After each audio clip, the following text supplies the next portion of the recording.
So I just landed here at Barcelona Ruz. I think that's how you pronounce it. I'm really excited for this trip. Anyway, so ordered the Fiat 500 and got bumped up to that car, which is it's bigger, so I prefer it anyway. Just haven't got a lot of luggage, so it's a bit of a waste, but it looks nice. Blue skies over there. It's not that warm, so I've got my cardi on, but I've got a feeling I'm going to be going to where those dark clouds are, which is a bit scary. I think it's higher. I think the track's quite mountain set, if that sounds about right. So I'm thinking it's that way up towards the mountains, and hopefully we're just gonna have some dry weather, but I can't wait anyway. So right, so back at the hotel now. I just went to the track because I left my toiletries and everything in the kit bag. I'm blaming the missus. She packed it in the kit bag that was going with the bike, which didn't have access to until the morning. So literally got up, ran to the track, got my kit bag, took the bike to the tyre guy to put some slicks on. So looking forward to that. Changing the pads as well, and then just got back here, had a quick shower.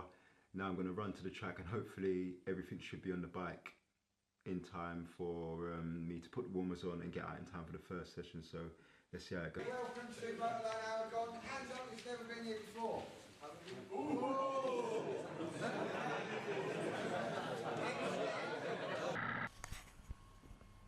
Right, so after the briefing, it was a quick rush to get downstairs, get myself sorted and set up to get out on track. The first session was just about seeing what the conditions are like and seeing how I'd get on with the new seat. So I'm not sure if everyone can remember, but the seat I had converted, and it was really high position.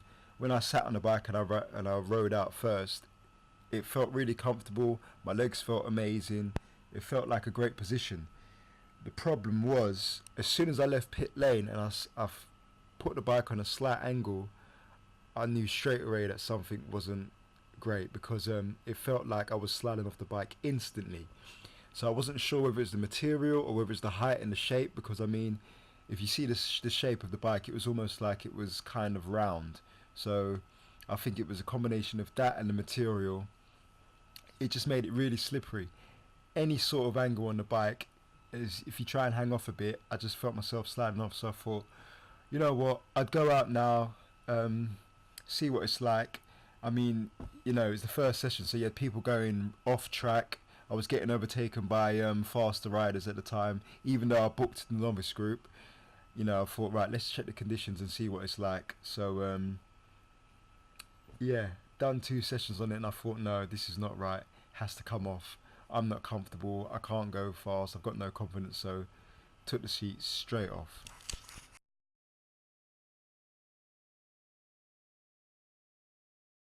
Luckily, the seat conversion that we done, it was just some foam and some material over the original seat stapled on the bottom, so it wasn't nothing drastic, just matter of whipping the seat off, undoing all the staples and then removing the foam, and then I've got the original seat that came with the bike underneath it. So I just thought, get rid of that and put the original seat back on, and then we'll crack on from that.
had a break for lunch early as there was oil on the track.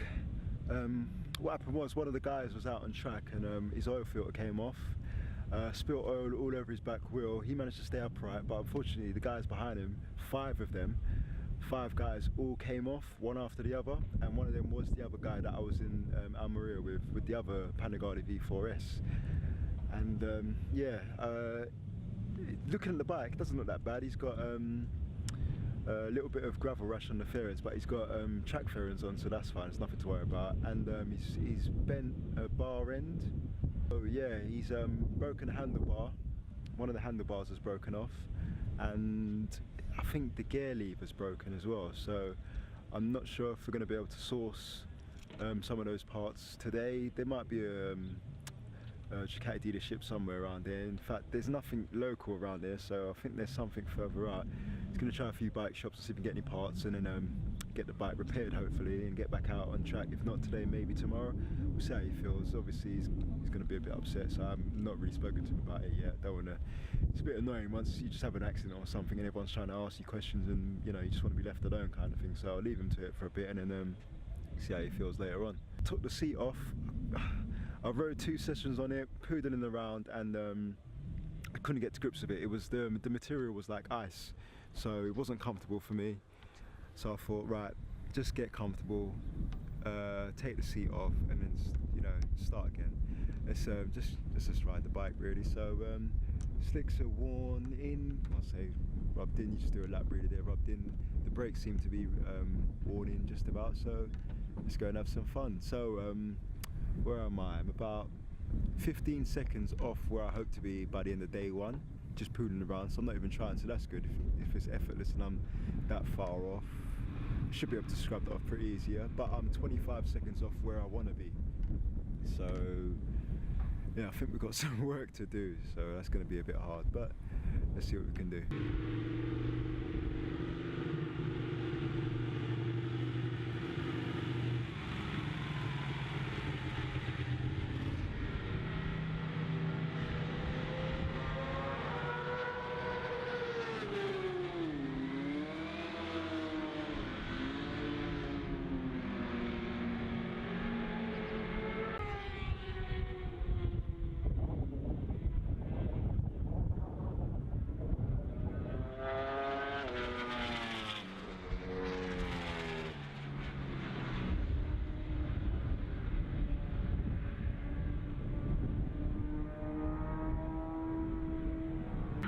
The lunch, decided to go out with one of my mates and film him. I wanted to stay behind him for a couple of laps, but I felt really good and confident and comfortable with the seat back to normal, so I ended up overtaking him, and then yeah, just started to have some fun on the bike again. Felt really good.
Stopped messing about and got my confidence back. I was in the wrong group instantly. I mean, I caught up to 2 guys, and at the point I went to tip in, I honestly believe if I tipped in and turned into the corner, I probably would have hit one or the 2 of them.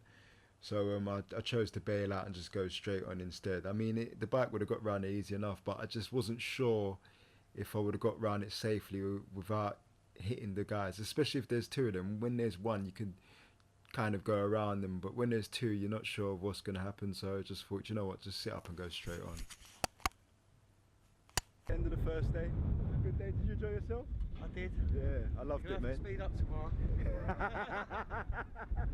That's what I'm gonna do every time. Do you know what? You better hope you don't move down a group. Honestly. Not even move down a group. Come Poor here Rob. often. Poor Rob's had to wait for me ages. Yeah. So sorry, mate. I'm the longest person to get ready after anything, so I apologise. Yeah, but live it's on worth camera. It. It's worth it, man. Yeah. You enjoyed your day? Oh, fucking excellent day. Exactly. Probably shouldn't swear. Kid friendly, mate. Yeah, I enjoyed my day as well. So hopefully back here tomorrow morning. I'll try and film some bike. I'm gonna try and film some. I haven't done no footage of all the bikes. I'm gonna go through all the garages, show all the Yeah, bikes. that'd be a good Yeah. idea. Yeah. So yeah, and then we'll do it tomorrow.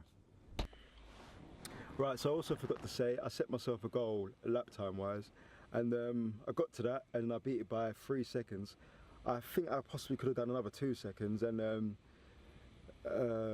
service light came on, so I thought I'd check the oil and everything. I think it's just the bike's due an oil change, the first oil change or whatever, so it's nothing major. I'll phone up the shop and see what's happened. I might get the oil change somewhere local or whatever, but yeah, so I'm happy with that. That means I've only got 7 seconds to shave off, and then I'll be at the goal. But obviously if I can go even faster, I'd love to do that. So yeah, we'll see how it goes tomorrow anyway. So my tooth is killing me. I had a toothache all day today, so I'm going to see if I can get something for that, and then crack on tomorrow. So cheers.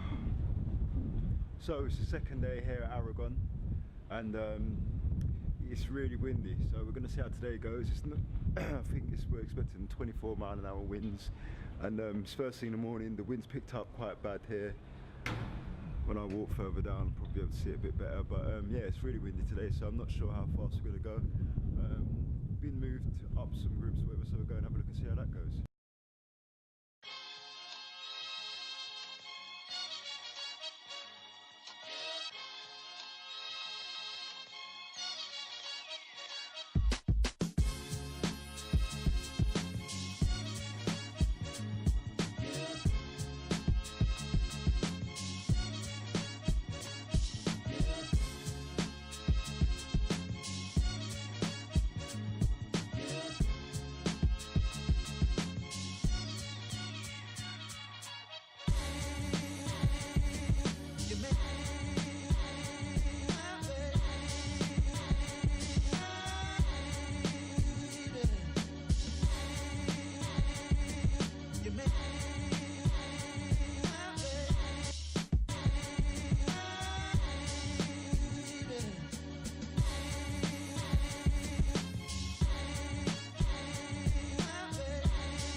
So I thought I needed.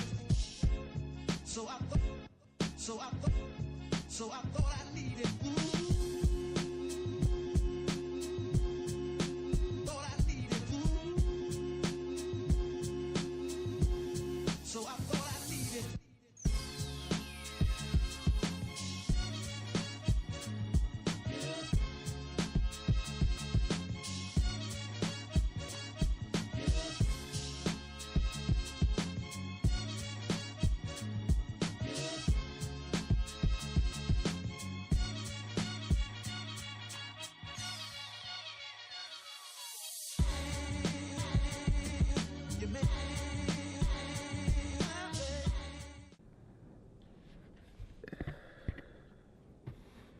Right, so just had lunch. I've done 2 sessions this morning, and the conditions are not great. The wind has really picked up.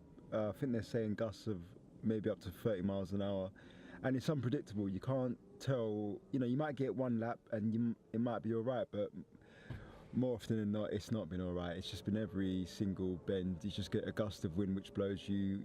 It's unpredictable which way it's going to go. So yeah, I checked my lap time. I was 5 seconds off what I was doing yesterday, so I thought to myself, tomorrow's going to be a better day. So look at the big picture. There's no point going out there now, wasting tyres, wasting fuel, and being slower, and being dangerous as well. So it's annoying really, because I just want to ride. That's all you want to do is ride. But I know the track, I know where the track's going, so if I'm not going to get any faster, and it's going to be dangerous, so I just don't see it as justifiable really. So sit it out.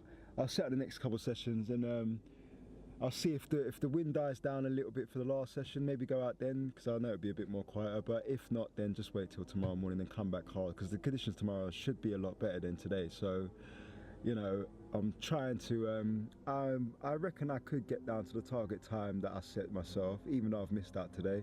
I'm not a million miles off it. I think I was 7 seconds off it, and the 7 seconds off.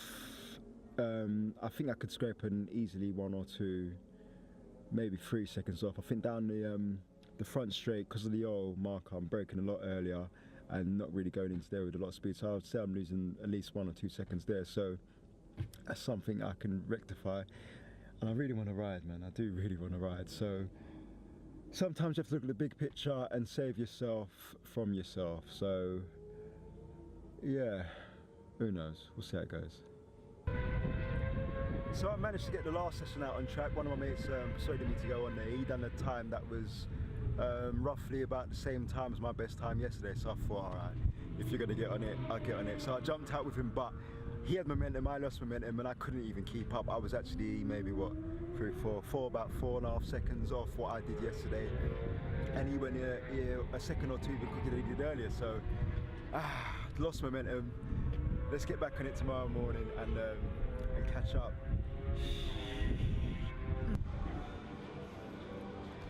Right, so I actually forgot that because I'm running different tyres that came with the bike, especially being a different brand like Dunlop rather than Pirelli, you have to calibrate the bike to the tyres, which is amazing, and so I'm going to do that now. So today was the third and final day, so I thought I'd get in early, get the bike set up, get myself all prepped, stretched, and get out on track, ready for it.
So I finally caught up to the guys in the front of the pack.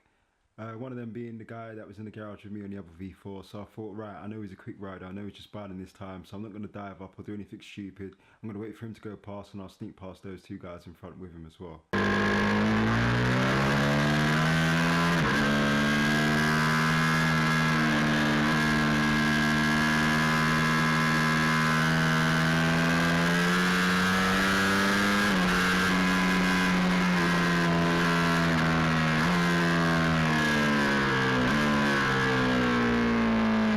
So because I took so long to overtake, another guy in the R1 has decided to overtake me, so now I'm even further back.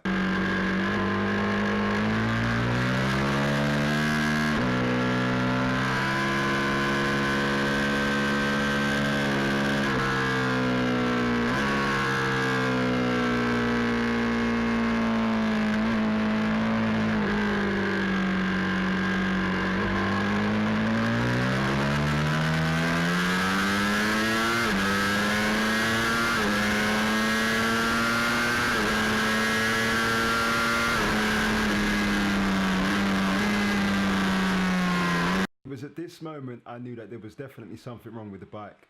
Bearing in mind that there was just the R1 in front of me and the same bike, a V4, and they both took off, just left me. And then the other two bikes were 600s.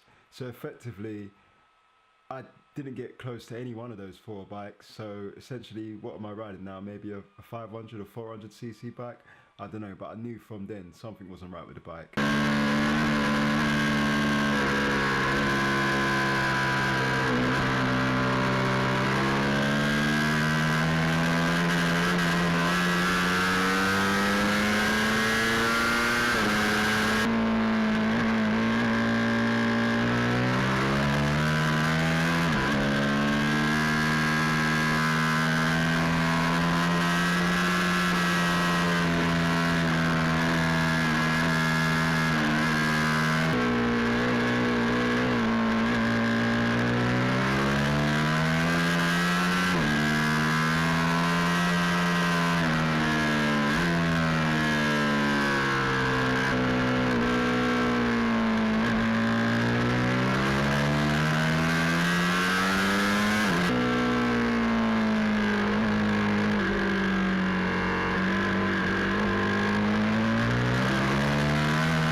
It was at this point I thought, you know what, I can't get past this guy safely, so that's enough for one session. There was only one lap left anyway. I could see the guys in the distance just getting away, and I just wanted to get on them so much, but I just thought, you know what, forget it, save it, we'll go back out next session anyway. So yeah, good session.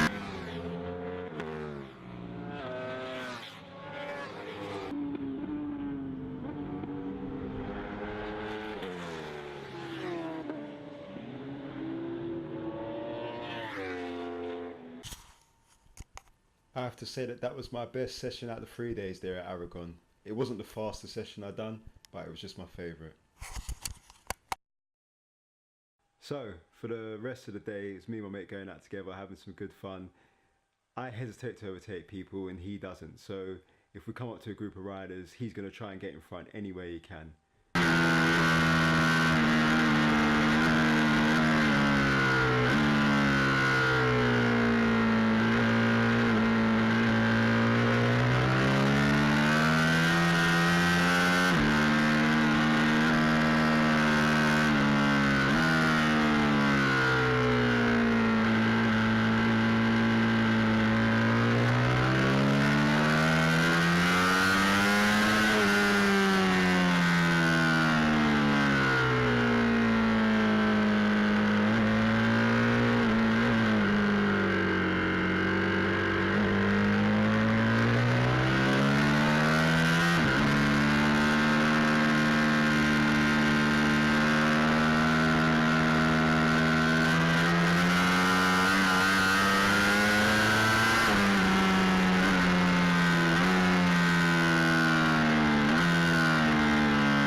also left this event thinking, right, I'm gonna start overtaking a bit more, but being a bit more positive with my overtakes. I know I'm faster than these people in the front, so just go past them, just being a bit more confident. But there's a fine line. I find that I might roll off a bit too much and break a bit earlier, and then what happens is my advantage is lost. I also know that I suffer from target fixation. So the target fixation I'm talking about is not only just a point of somewhere on the track. It's it could be a person in front. So I get target fixated on someone in front of me rather than looking at my markers where I should be braking, where I should be turning in. That goes out the window. I'm now riding how this person in front of me is riding. But here's a case, an example of target fixation from someone else, where they get target fixated on looking at somewhere on a track. And while I also warned my mate, as it can be dangerous to overtake someone sometimes, because bearing in mind, if you're going to try and go on the outside of them, if they have a bit of target fixation or something, or they have a problem, something could happen. But luckily my mate went on the inside of this guy and me, and not on the outside of the guy, which most people try and do. They try and always go on the outside of someone.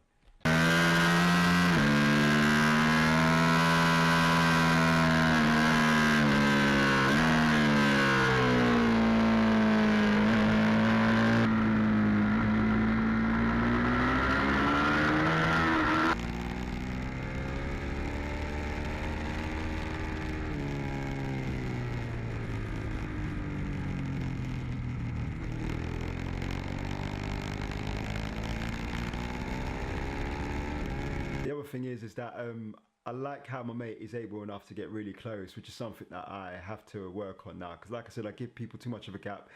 Not as close as my mate got to me though. I don't know how he does that, but I'm going to return the favour to him on the next trip. Don't you worry about that.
So it's the end of an absolutely epic 3 days here at Aragon.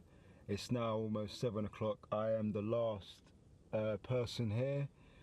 It's just been so good, taking ages to packing up, talking to people, getting my photos, and yeah, it looks like it's just starting to rain a little bit. The wind's picked up, so yeah, luckily the track time finished when it did. It was a great last day.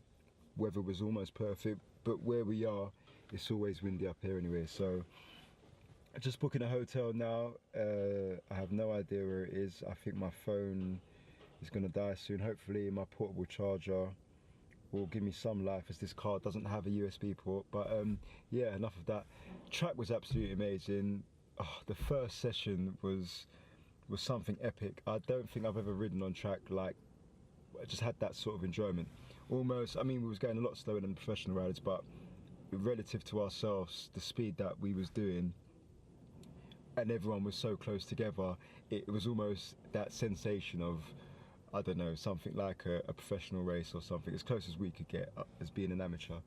But yeah, it was great. Even though I was a few seconds slower, it just felt amazing. And especially when we was in the single file of 4 of us, it was almost like I knew I was faster than the 2 guys in front, but I couldn't get past this guy in front of me safely. And we wasn't, well, the 2 guys in front were getting a little bit away, and he was dropping us back a little bit, and I just felt like I needed to get past him. And it's almost like I was watching a MotoGP race where I could sympathise or feel like those guys. It's like you see the guy just overtake someone at the front and you think, right, I need to get up there, but I can't get past this guy. And it was almost that similar sensation. I came off that out of that first session just beaming, even though it was probably like 4 or 5. Actually, looking at the time wise now, I mean, I got down to 2 seconds off my target time, which was amazing. I know there's still room for a lot more. So one of the guys that was one of the fastest I know here was probably another 4 seconds quicker, he says. So that's saying something. But yeah, in that first session I was probably about 7 seconds off what my fastest time was, but it just felt amazing.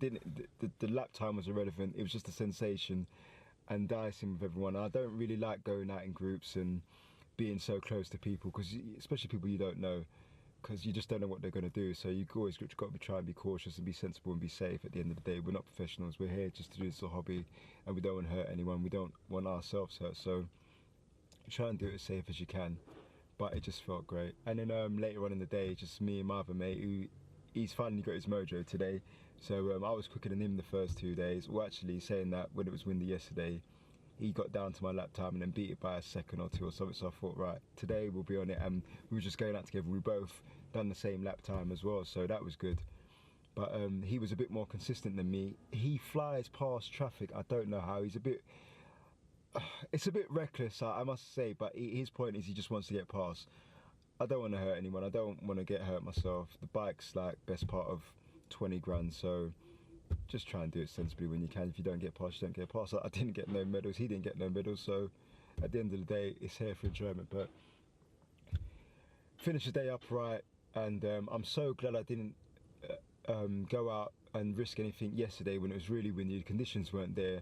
All I was going to do was just waste the tyre, and I mean, that tyre's done 2.5 days. It's finishing now. There's still a bit of life on it, but it's starting to probably lose a little bit of shape. But the Dunlops, I have to rave about those tyres. Those tyres are bloody amazing. And yeah, so I'm just glad I didn't risk anything and do anything stupid yesterday when the conditions weren't there and it was really windy. I saw a lot of guys coming off and having accidents, and today they weren't riding, whereas today would have been a much better day and they probably would have got, you know, a faster lap time. So right, now enough of that. Let me go and find this hotel. Let me try and see if I can find this charger. Otherwise I am lost.